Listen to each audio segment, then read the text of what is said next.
നമ്മള് പാപാവസ്ഥയെക്കുറിച്ച് നമ്മള് ധ്യാനിക്കുകയാണ്. അതും കുടുംബത്തെ കണക്ട് ചെയ്തുകൊണ്ട് പാപാവസ്ഥയെക്കുറിച്ച്. പ്രിയപ്പെട്ടവരൊരു കാര്യം വ്യക്തമാണ്. ആദ്യ പാപം എന്ന് പറയുന്നത് ഒരു കുടുംബത്തിലെ വിഷയമാണ്, അല്ലേ? നമുക്കറിയാം, ആദവും ഹവ്വയും അവരിലൂടെയാണ് പാപം ആദ്യമായി സംഭവിച്ചത്. അതുകൊണ്ട് തന്നെ പാപത്തെക്കുറിച്ചുള്ള നമ്മുടെ വിചിന്തനത്തെ കുടുംബത്തോട് ചേർത്ത് വയ്ക്കാതെ തരമില്ല. നമ്മള് ആദിമാതാപിതാക്കൾക്ക് അവര് പിശാചിന്റെ പ്രലോഭനത്തിന് വശംവദരായി ദൈവത്തിന്റെ മുന്നറിയിപ്പൊക്കെ മറന്ന് ദൈവഹിതത്തിന് വിരുദ്ധമായി പ്രവർത്തിച്ചു. അങ്ങനെയാണ് പാപം ആദ്യമായി സംഭവിക്കുന്നത്. പക്ഷേ കുടുംബത്തിൽ ഒരു ഭാര്യയും ഭർത്താവും ദൈവഹിതത്തിന് വിരുദ്ധമായി പ്രവർത്തിച്ച ആദ്യത്തെ പാപം പിന്നീട് നമ്മൾ കാണുന്നു തുടരുന്നതായിട്ട്. ബൈബിളിൽ വായിക്കുമ്പോൾ അത് തുടരുന്നതായിട്ട് വായിക്കുകയാണ്. പിന്നെ നമ്മൾ കാണുന്നത് അവരുടെ മക്കള് ആബേലും കായേനുമാണ്.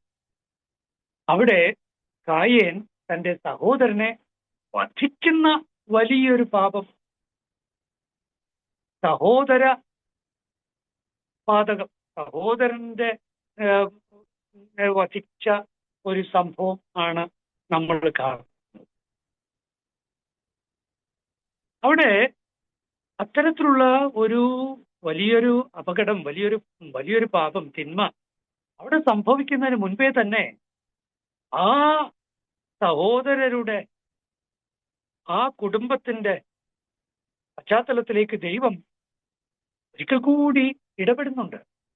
4-ാം അധ്യായത്തില് 7-ാം വാക്യത്തിൽ നമ്മൾ വായിക്കുന്നു, കായേനോട് ദൈവം പറയുന്നതായിട്ട്, ഉചിതമായി പ്രവർത്തിച്ചാൽ നീയും സ്വീകാര്യനാവുകയില്ലേ? അടുത്തതാണ് ശ്രദ്ധിക്കേണ്ടത്.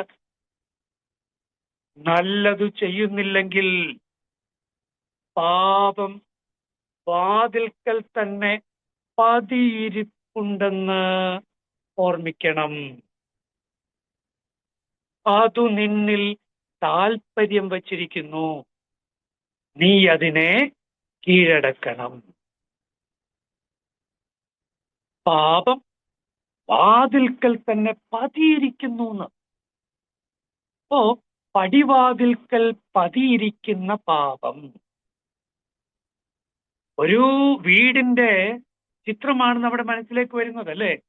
നിന്റെ അങ്ങനെയാ പറഞ്ഞിരിക്കുന്നത്, അല്ലേ? വാതിൽക്കൽ തന്നെ പാപം പതിയിരിപ്പുണ്ട് എന്ന് പറയുമ്പോൾ ഒരു കുടുംബത്തിന്റെ പശ്ചാത്തലം, ഒരു വീടിന്റെ പശ്ചാത്തലമാണ് നമ്മുടെ മനസ്സിലേക്ക് വരുന്നത്. അപ്പോൾ കുടുംബങ്ങളെ ലക്ഷ്യമിടുന്ന പിശാച് പാപം പടിവാതിൽക്കൽ പതിയിരിക്കുന്നു സർപ്പത്തെ പോലെ. അതുകൊണ്ട് കുടുംബങ്ങൾ ജാഗ്രതയോടെ ജീവിക്കേണ്ടതുണ്ട്. കുടുംബത്തിലെ അംഗങ്ങൾ ജാഗ്രത പുലർത്തേണ്ടതുണ്ട്. എപ്പോഴാണോ ജാഗ്രത നഷ്ടപ്പെടുന്നത്, അപ്പോൾ ഇരമ്പിക്കയറും, ഇരച്ചു കയറും, ഇടിച്ചു കയറും പാപം. ഒന്നാമതായി ഭാര്യ ഭർത്തൃ ബന്ധം ഒന്നാലോചിച്ച് നോക്കൂ. വിവാഹത്തിലൂടെ 2 കാവൽ മാലാഖമാര് സൃഷ്ടിക്കപ്പെടുകയാണ്. ഭർത്താവിന്റെ കാവൽ മാലാഖ ഭാര്യ, ഭാര്യയുടെ കാവൽ മാലാഖ ഭർത്താവ്. അതായത് ഒരാളുടെ ജീവിത പങ്കാളിയുടെ കുറവുകൾ, വീഴ്ചകൾ, തിന്മകൾ, ആത്മീയമായ പതനങ്ങൾ, ഈ മേഖലകളിൽ താങ്ങാകാൻ, കരുത്താകാൻ, ബലമാകാൻ, കൂടെ നിൽക്കാൻ തിരുത്താൻ, ശാസിക്കാൻ, പ്രാർത്ഥിക്കാൻ, പരിഹാരം പറഞ്ഞു കൊടുക്കാൻ ഒക്കെ ജീവിത പങ്കാളി വേണം.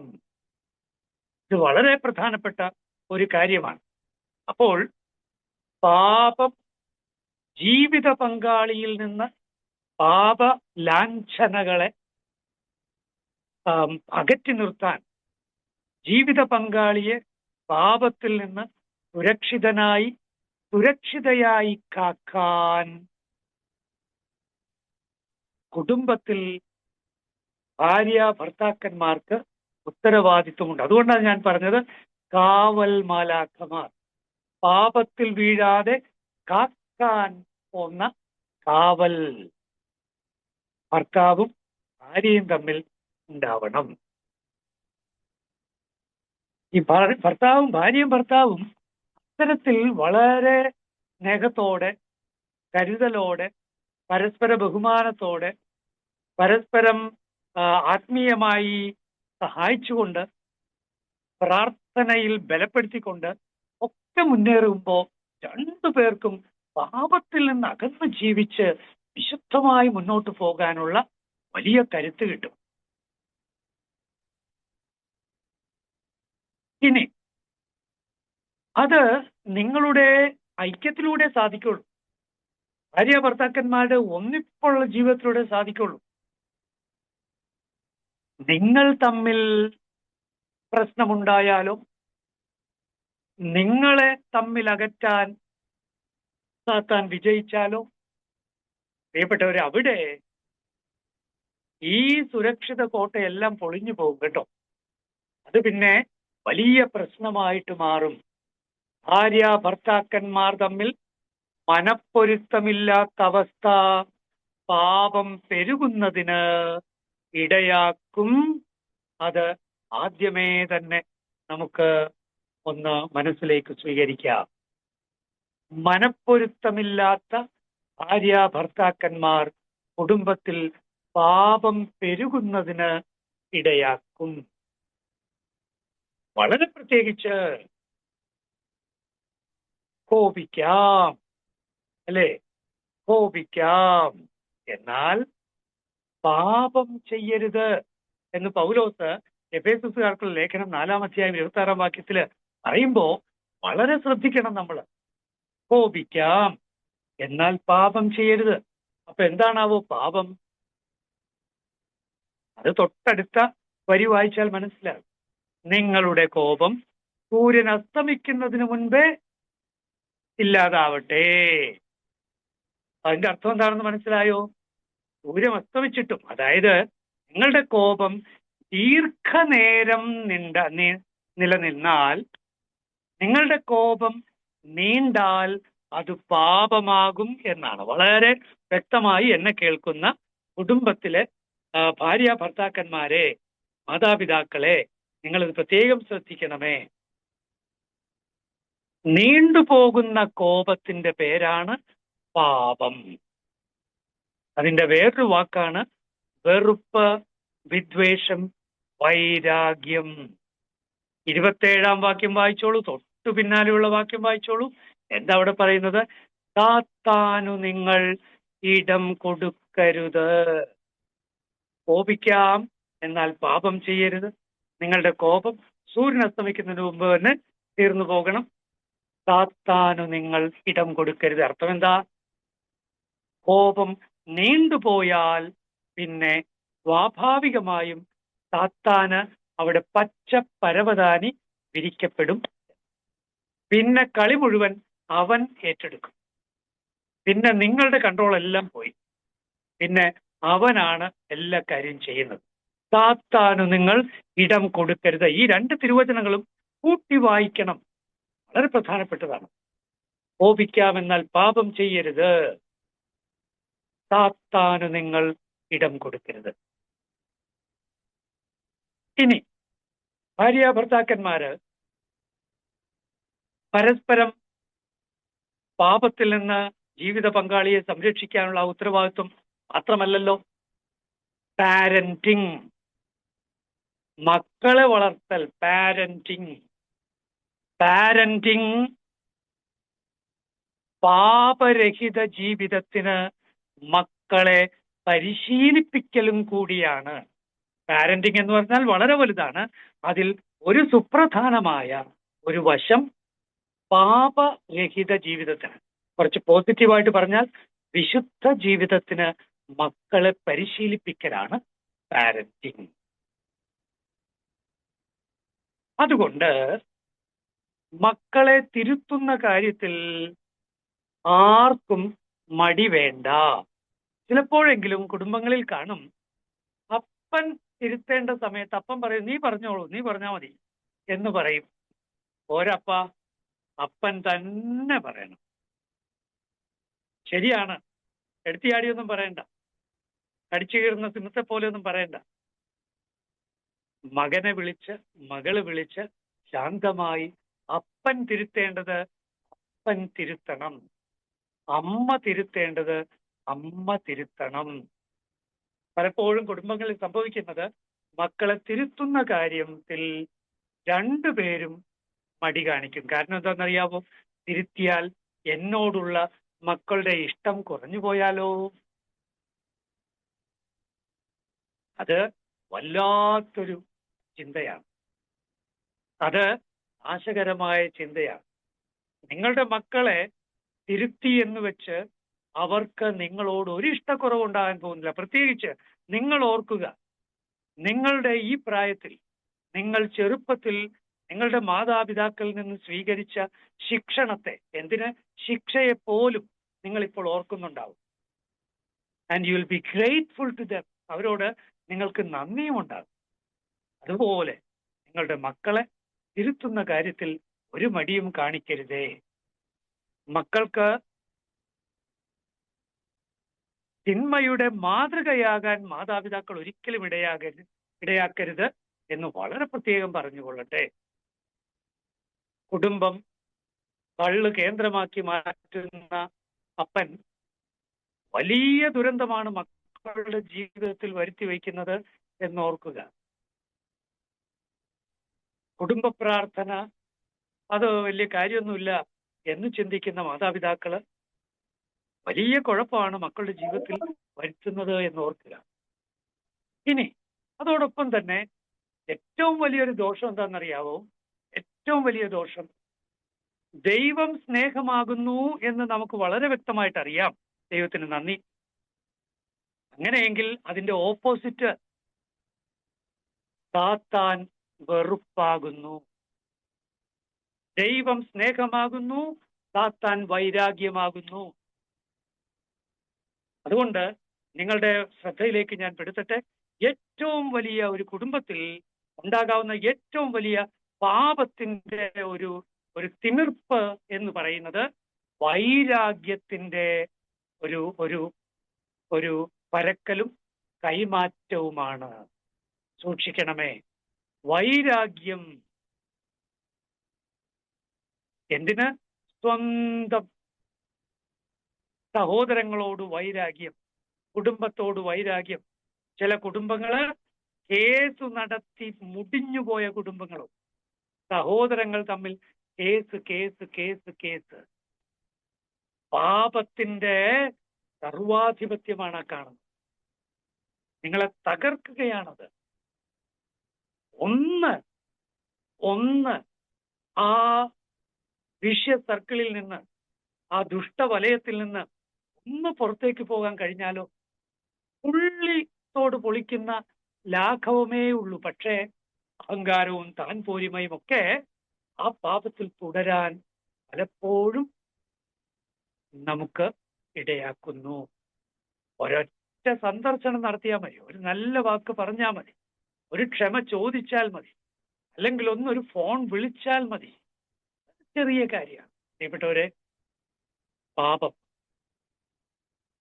നമ്മുടെ കുടുംബത്തെ ഭരിക്കാൻ നമ്മൾ അനുവദിക്കരുത്. നമ്മുടെ മക്കളിലേക്ക് വെറുപ്പോ വിദ്വേഷമോ വൈരാഗ്യമോ നമ്മൾ പടർത്തരുത്. ഒപ്പം കുടുംബത്തിൽ ചിട്ട വേണം. പാപത്തെ അകറ്റി നിർത്താൻ ചിട്ട ആവശ്യമാണ്. ഈ വീട്ടിൽ, കുടുംബത്തിൽ ഇത്ര നേരത്തെ പ്രാർത്ഥന. ഈ കുടുംബത്ത് TV ഉണ്ട്, ശരി തന്നെ. പക്ഷെ ചാനലുകൾ, ഈ കുടുംബത്തിൽ കാണാവുന്ന ചാനലുകൾ ഇതേ ഉള്ളൂ. തോന്നിയതൊന്നും ഇവിടെ ഏത് ചാനലും എല്ലാം കിട്ടുന്നുണ്ടാവാം. പക്ഷെ ഇവിടെ ഏത് ചാനലും ഈ വീട്ടിൽ ഓക്കെയാണ് എന്നില്ല. അതൊക്കെ കൃത്യം മാതാപിതാക്കൾക്ക് കൃത്യം നിലപാടുണ്ടാവണം. മക്കൾ അത് കണ്ടു വളരണം, അതനുസരിച്ച് ജീവിക്കണം. അങ്ങനെ മക്കളുടെ മക്കൾക്ക് ചിട്ട ഉള്ളൊരു ജീവിതം പറഞ്ഞു കൊടുക്കണം. മൊബൈൽ ഉപയോഗം നല്ല കാര്യമാണ്, മൊബൈൽ ഉപയോഗിക്കണം. പക്ഷേ മൊബൈൽ ഉപയോഗത്തിന് ചിട്ടയുണ്ട്, ഒരു സമയമുണ്ട്. അല്ലാതെ എപ്പോഴും ഭക്ഷണം കഴിക്കുമ്പോഴും എല്ലാവരും കൂടി ഇരിക്കുമ്പോഴും ഫോണുമായിട്ട് ആരെങ്കിലും ഇങ്ങനെ നടക്കുക, ഇവിടെ ഇതെല്ലാം പറഞ്ഞു വരുന്നത് ഈ പാപത്തിന്റെ തലങ്ങള് വളരെ വിശാലങ്ങളാണ്. അവിടെ കുടുംബത്തില് പാപത്തെ അകറ്റി നിർത്താനുള്ള ജാഗ്രത നമ്മൾ പുലർത്തിയില്ല എങ്കിൽ അത് കുടുംബത്തെ വിഴുങ്ങി കളയും. അതുപോലെ തിരുത്തലുകൾ ഞാൻ നേരത്തെ പറഞ്ഞില്ലേ. ഇപ്പോൾ ഒന്ന് ആലോചിച്ച് നോക്കി, നമ്മുടെ മക്കൾക്ക് ഈ സത്യസന്ധത എന്ന് പറയുന്ന ഒരു വിഷയം വലിയൊരു വിഷയമാണോ? ഒന്ന് ഗൗരവമായിട്ട് ചിന്തിച്ച് നോക്കി. നമ്മുടെ കുഞ്ഞുങ്ങള് പരീക്ഷാ ഹാളില് നോക്കിയെഴുത്ത് എന്ന് പറയുന്ന, കോപ്പിയടി എന്ന് പറയുന്ന ഒരു വിഷയം, നമ്മള് ഒക്കെ പണ്ട് സ്കൂളിൽ പഠിച്ചുകൊണ്ടിരുന്നപ്പോ ആ കാര്യങ്ങളിലൊക്കെ എത്ര ഒരു ശ്രദ്ധ നിഷ്കർഷം നമുക്കുണ്ടായിരുന്നു. നമ്മുടെ വീട്ടിൽ കിട്ടിയ ആ ഒരു സത്യബോധം, സത്യസന്ധത, നീതിബോധം, അതൊക്കെയാണ് നമ്മളെ ക്ലാസ് റൂമിലും പരീക്ഷാ ഹാളിലൊക്കെ ആ ഒരു സത്യസന്ധത പാലിച്ച് ജീവിക്കാനായിട്ട് നമ്മൾ പ്രേരിപ്പിച്ചത്. പക്ഷേ ഇന്ന് നമ്മുടെ സ്കൂളുകളിൽ വളരെ കോമൺ ആയിട്ട് മാറുന്നു കോപ്പിയടി. അതൊരു വിഷയമല്ല എന്ന രീതിയിലേക്ക് കാര്യങ്ങൾ മാറുന്നു. ഞാൻ പറഞ്ഞു വരുന്നത് പാപത്തെ പാപമായിട്ട് കാണും. പ്രത്യേകിച്ച് നമുക്കറിയാം, 10 കൽപ്പനകള് വച്ച് നമുക്ക് ചിന്തിക്കാവുന്നതേ ഉള്ളൂ. എൻ്റെ വീട്ടില്, എൻ്റെ കുടുംബത്തില് പാപങ്ങൾ എന്ന് പറയുന്നത്, എൻ്റെ കുടുംബത്തിൽ ഇന്ന് കാണാവുന്ന പാപങ്ങളുടെ അവസ്ഥ എന്തൊക്കെയാണ്? നിങ്ങൾ ഇന്ന് ഗൗരവമായിട്ട് ഇതൊന്ന് ചിന്തിക്കണമേ, ഗൗരവമായിട്ട് ഇതേക്കുറിച്ച് പ്രാർത്ഥിക്കണമേ. ശ്രദ്ധിച്ചില്ല എങ്കിൽ, അതാണ് ഉചിതമായി പ്രവർത്തിക്കുന്നില്ലെങ്കിൽ, അല്ലെങ്കിൽ നല്ലത് ചെയ്യുന്നില്ലെങ്കിൽ, പാപം പടിവാതിൽക്കൽ തന്നെ പതിയിരിക്കുന്നു എന്നോർക്കണം. ദൈവം നിങ്ങളെ സമൃദ്ധമായിട്ട് അനുഗ്രഹിക്കട്ടെ. നിങ്ങളുടെ കുടുംബം പാപത്തിന് ഇൻസുലേഷനുള്ള ഒരു കുടുംബമായിട്ട് വളരട്ടെ. ഇൻസുലേഷൻ എന്ന് പറഞ്ഞാൽ പാപത്തെ കടത്തിവിടാത്ത ഇൻസുലേഷനുള്ള നല്ലൊരു കുടുംബമായിട്ട് വളരെ ശക്തമായിട്ട് മുന്നോട്ട് പോകട്ടെ. അതിന് ജീവിത പങ്കാളികൾ, ദമ്പതികൾ പരസ്പരം കാവൽ മാലാഖമാരാവുക, മാതാപിതാക്കൾ മക്കൾക്ക് കാവൽ മാലാഖമാരാവുക. ദൈവം നിങ്ങളെ സമൃദ്ധമായി അനുഗ്രഹിക്കട്ടെ. ആമേൻ. ആശീർവാദം തരണേ. സ്വർഗസ്ഥനായ ഞങ്ങളുടെ പിതാവേ, അങ്ങയുടെ നാമം പൂജിതമാകണമേ. അങ്ങയുടെ രാജ്യം വരണമേ.